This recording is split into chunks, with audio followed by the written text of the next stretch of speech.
यांना आणि यांच्या विचारांना या ठिकाणी प्रथमतः अभिवादन करतो।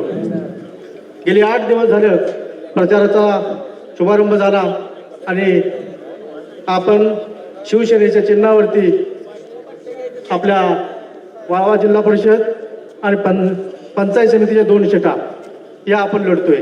त्याचबरोबर बावची जिल्हा परिषद आणि त्या ठिकाणी असणाऱ्या पंचायत समितीच्या 2 सीटा यावरती आपण लढतोय। एक सरपंच म्हणून मी सांगू इच्छितो की जर गावाचा चेहरा मोहरा बदलायचा असेल तर आपल्याला या चार पंचायत समिती 2 जिल्हा परिषद त्या निवडून द्याव्याच लागतील। खरं तर प्रत्येक गाव त्याशिवाय आपलं पुढे येणार नाही। आज गौरव भाऊंसारखा शिलेदार या ठिकाणी आहे।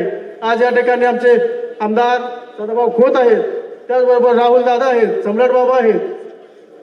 हे सगळं सांगत असताना मला सांगावं वाटतं की कामं आपण जर सत्तेत असेल तरच काम होऊ शकतात आणि ते आपल्या गौरव भाऊने आपल्याला करून दाखवलं। त्या ठिकाणी स्टँडचा प्रश्न असेल, क्रांतीवीर अण्णा ज्यावेळी स्वतः आमदार होते त्यावेळी वाळव्याला मिळालेलं स्टँड त्यांनी इस्लामपूरला दिलं। हे मोठे पण अण्णाच्यात होतं। आता त्यानंतर परत आपल्याला स्टँडच मिळालं नाही। ते स्टँडचं काम गौरव भाऊनी एकनाथ शिंदे साहेबांच्या मार्गदर्शनाखाली या ठिकाणी मंजूर करून आणलं। 8 कोटीचा जलजीवनचा प्रकल्प होता वाळव्यासाठी आलेला, त्याच्यावरती पण भरपूर राजकारण झालं। पण खरं सांगतो ते काम आपलं होतं आणि आपलंच आहे ते या ठिकाणी पूर्णत्वास गेलेलं दिसतं। अनेक कामं करत असताना शिरगावचा एक पूल आहे 34 कोटीचा, सदाभाऊ आपल्याला सांगू इच्छितो की 34 कोटीचा पूल बांधला त्यावेळी आपण स्वतः त्यामध्ये होता, खासदार साहेब होते। त्याचबरोबर मी तो फोटो बघला त्यावेळी एकनाथ शिंदे साहेब सुद्धा त्या फोटोत आहेत। म्हणजे मंजुरी आपण आणायची आणि उद्घाटन मात्र तुम्ही करायचे, नाही चालणार असं। तर खरंच तर आपलं काम आपण करा, तुमचं काम तुम्ही करा, आमच्यात तुम्ही येऊ नका, आमची तुमच्यात येत नाही। कामच करायचे आहेत। परवाच एक उदाहरण आहे, वाळव्यात ठिकठिकाणी डिजिटल लागली होती।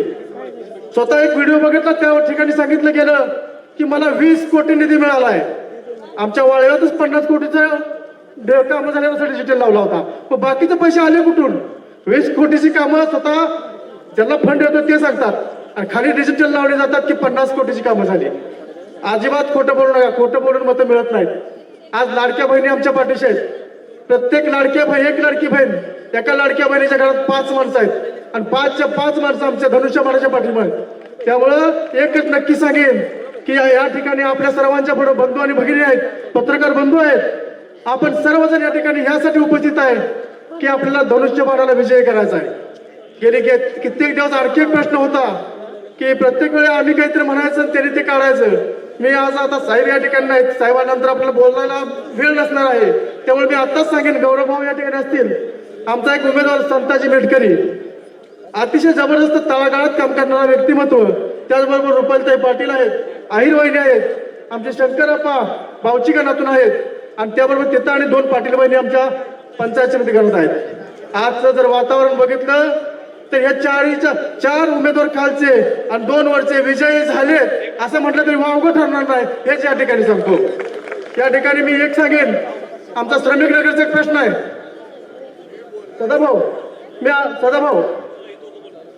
सदाभाऊ आपल्याकडे एक विनंती आहे माझी। या ठिकाणी बाबा सम्राट बाबा असतील किंवा आमचे राहुल दादा आहेत, सातत्याने आमच्याकडे प्रयत्न असतो की इथे एक श्रमिक नगर आहे, त्या ठिकाणी 150 कुटुंब आहेत। त्या 150 कुटुंबाला 3री पिढी त्यांची आली, पण त्या ठिकाणी लाईट देता येत नाही। हा अतिशय वाईट प्रसंग आमच्या ग्रामपंचायतकडे सुद्धा आला। पण ते देण्याचं काम जर कोण करत असेल तर आपण केलं पाहिजे। ज्या काही त्रुटी असतील, जे काही डॉक्युमेंट असतील ते आम्ही पुढे सादर केलेत, त्यावरती आता मंत्री महोदय येतील, ते पण निर्णय देतील। पण तो सनी भैया ते काम झाल्याशिवाय राहत नाही। संजय भैया तुमचं वळण आहे, मी प्रामाणिकपणे सांगतो की आपण सगळे डॉक्युमेंट श्रमिक नगरचे सगळेच्या सगळे त्या ठिकाणी आपण पोच केलेत। काही दिवसातच तो निर्णय होईल, त्या ठिकाणी 8चे उतारे मिळतील आणि त्या ठिकाणी त्यांना लाईट गेला पण कोण परत अडचण करू शकत नाही। राहिला प्रश्न वाळव्यातला ओबीसी चिन्ह, ओबीसीचा मुद्दा, खरा मुद्दा इथं आला। ज्यावेळी आंदोलन झालं की त्यात आम्हाला मराठा समाजाला आरक्षण मिळालं पाहिजे, मिळालंच पाहिजे। मराठा बांधव पण माझाच आहे, ओबीसी बांधव पण माझाच आहे।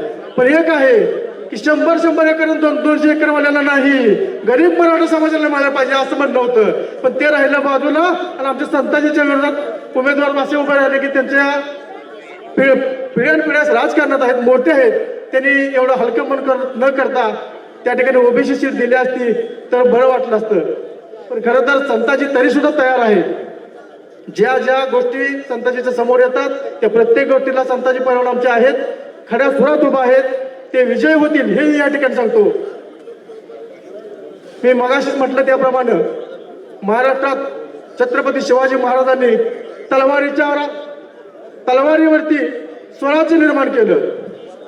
काय म्हणतोय का आणखी एकदा, ज्या महाराष्ट्रात शिवाजी महाराजांनी तलवारीच्या जोरावरती स्वराज्य निर्माण केलं, त्याच देशात त्याच महाराष्ट्राचं स्वराज्य निर्माण करण्याचं काम डॉक्टर बाबासाहेब आंबेडकरांनी पेनाच्या जीवावर केलं. आणि पेनच आज महत्वाचा आहे, आज तलवारीची गरज नाही. ज्यावेळी गरज होती त्यावेळी महाराजांनी करून दाखवलं. आता फक्त पेन आणि कागद एवढं जर आपल्याकडे असलं तर आपण इतिहास घडवू शकतो. आणि तो इतिहास घडवण्यासाठी येणाऱ्या 7 तारखेला धनुष्यबाणाच्या चिन्हावरती बटन दाबून आपले 4च्या 4 पंचायत समिती आणि 2 झडपीचे दोन्ही उमेदवार भरघोस मताने निवडून द्यावे एवढीच या ठिकाणी विनंती करतो आणि आपली रजा घेतो. जय हिंद, जय महाराष्ट्र, जय शिवराय, जय भीम. धन्यवाद सरपंच.